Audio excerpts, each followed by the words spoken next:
There are seconds, they come only 5 or 6 at a time, and you suddenly feel the presence of eternal harmony fully achieved. It is nothing earthly, not that it's heavenly, but man cannot endure it in his earthly state. One must change physically or die. If it lasted more than 5 seconds, the soul could not endure it and must perish. Those words belong to a character in a novel, a fictional engineer named Kiarilov in Dostoevsky's Demons, but they didn't come from nowhere.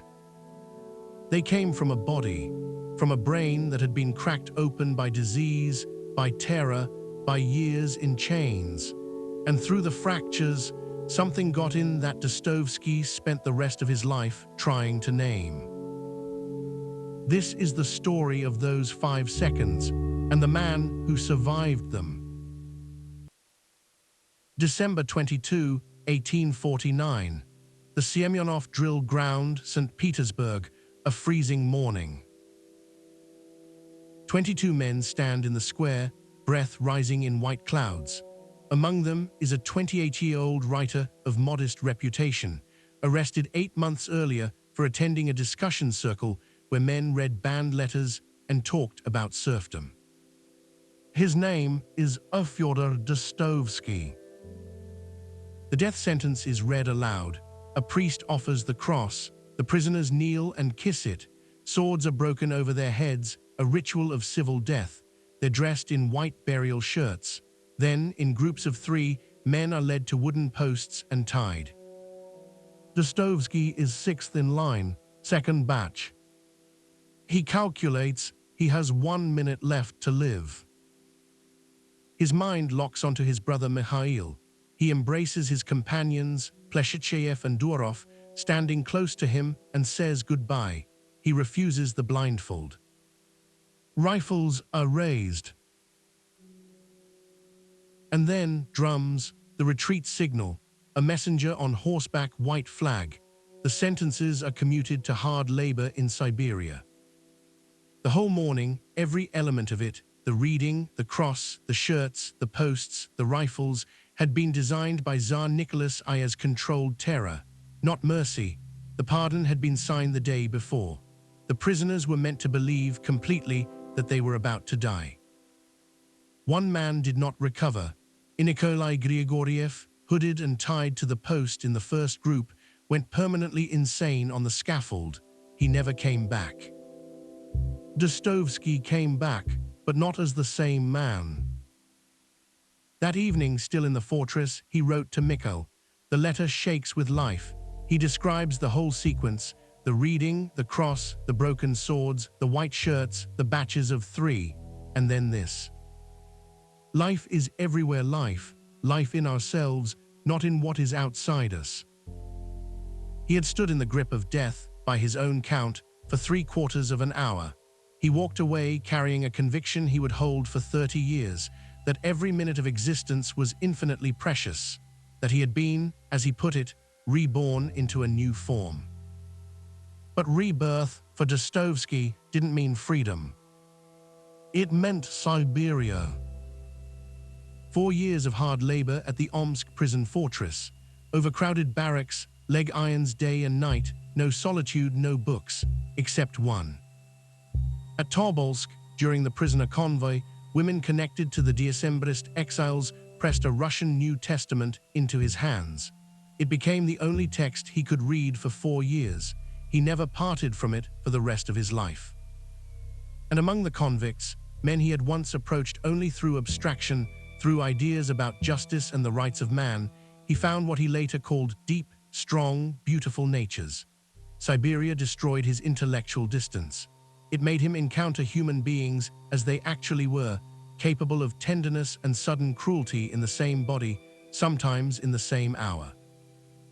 In a letter to Natalia Fonovizina, written as he walked out of prison in early 1854, he called himself a child of unfaith and skepticism. But he also spoke of rare moments of perfect peace. He said that in unhappiness, one sees truth more clearly. Look, something else had started during those prison years and the forced military service that followed. Seizures. The first documented attack appears in an 1857 Army medical report filed by Major Yermakov. A sudden scream, loss of consciousness, convulsions of face and extremities, frothing at the lips. The attack lasted about 15 minutes. But some of these seizures began with something that didn't fit any medical category Yermakov knew. A few seconds, sometimes less than one, sometimes 5 or 6. Just before the storm hit, Dostoevsky experienced a state he would spend the rest of his life struggling to put into words. To his friend, the philosopher Nikolai Strahov, he said it plainly, a happiness unthinkable in the normal state and unimaginable for anyone who hasn't experienced it. I am then in perfect harmony with myself and the entire universe. He added that he would give his whole life for that single instant.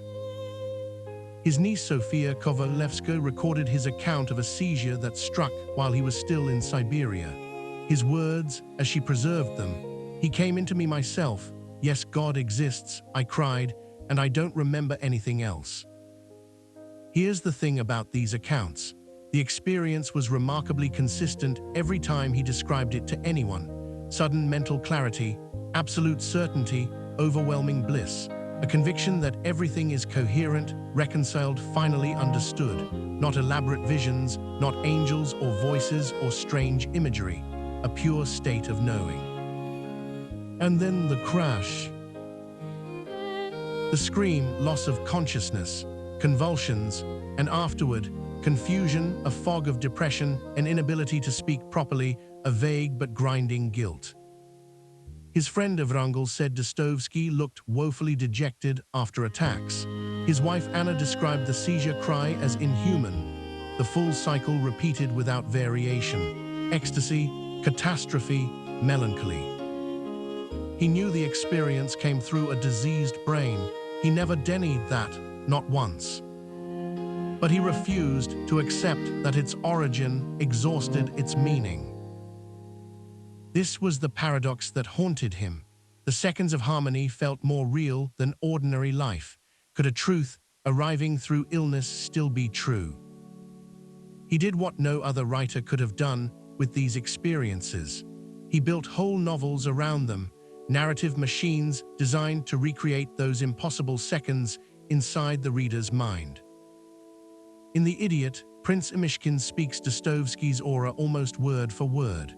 A moment overflowing with unbounded joy and rapture, ecstatic devotion, and completest life. Mishkin says he finally understands the phrase from Revelation, "There shall be no more time." He connects it to the legend of Muhammad traversing all of heaven in the time it takes a pitcher of water to spill. The highest truth, compressed into an instant the body cannot hold. In the same novel, Mishkin describes the condemned man at the firing squad, the dilated minutes, the church spire lit by sun, seared into memory because consciousness has become impossibly focused on the fact that each second is vanishing and will never return. This is Dostoevsky's own December morning, handed directly to you through a fictional prince who shares his disease and his memory. But Dostoevsky didn't stop there. In Demons, the nihilist Kirillov receives the same 5 seconds of eternal harmony and draws the opposite conclusion. If such perfection exists and man can experience it, then man is God. And if man is God, then the final act of freedom is to kill oneself, to prove it. Same neurological event, same seconds of harmony, opposite destination. And then, in The Brothers Karamazov, the final synthesis. Smerodyakov, the murderer, uses epilepsy as a mask and an alibi. He fakes a seizure to cover the killing of his own father. Modern medical literature confirms Dostoevsky got the clinical details right. Roughly 20% of patients referred for epilepsy surgery actually have psychogenic non-epileptic seizures, the kind that can be induced or performed. Dostoevsky understood this mechanism a full century before medicine had a name for it. But in the same novel, Alyosha Karamazov receives a vision at the coffin of his elder, Zosima, the Cana of Galilee chapter. He feels the boundaries of the universe dissolve. He falls to the ground weeping. He senses the threads from all those innumerable worlds of God, linking his soul to everything that exists. The same intuition of universal connection that arrives through the aura, but given here as grace, not disease. Dostoevsky refuses to simplify. The same condition produces the darkest human act and the most radiant spiritual encounter. He holds both without choosing. Modern neuroscience now calls his condition ecstatic epilepsy, sometimes Dostoevsky syndrome. Researchers led by Dr. Fabien Piecart at the University Hospital of Geneva have identified roughly 52 documented cases in the entire global medical literature. 52 people in the whole history of recorded medicine. The evidence converges on the dorsal anterior insula, a brain region involved in how we monitor our own body, process surprise, and track the gap between what we expect and what actually happens. Piecard's team has found that electrical stimulation of this region can reproduce the experience. Sudden clarity, bliss, the certainty that everything makes sense. The brain has a pathway that, when activated, generates exactly what Dostoevsky described. But identifying the mechanism does not settle the question he asked. A radio has circuitry. That doesn't mean the music originates inside the radio. Disease as conduit, not disease as explanation. The signal passes through the broken place without being reducible to it. In the letter to von Vezina, written as he walked out of Siberia, stripped of everything he had owned or been, Dostoevsky made a statement that still unsettles readers who encounter it for the first time. He said that if someone proved to him that Christ was outside the truth, he would prefer to stay with Christ rather than with the truth. Sit with that for a moment. This is not the language of a man choosing belief over evidence. It's the language of a man who has touched something in 5 seconds that no argument can give him, and no argument can take away. The firing squad taught him that a minute could contain an eternity. Siberia taught him that suffering strips away everything except what is real. And the aura, those impossible, recurring seconds, taught him that consciousness can pass through a door that ordinary waking life cannot hold open. He poured all of it into his novels, not as autobiography, as architecture, structures built to make you, the reader, inhabit states of mind you've never experienced and may never experience, and to feel them as true.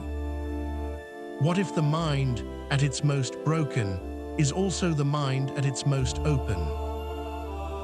And what if the light that comes through the crack is not the crack's invention?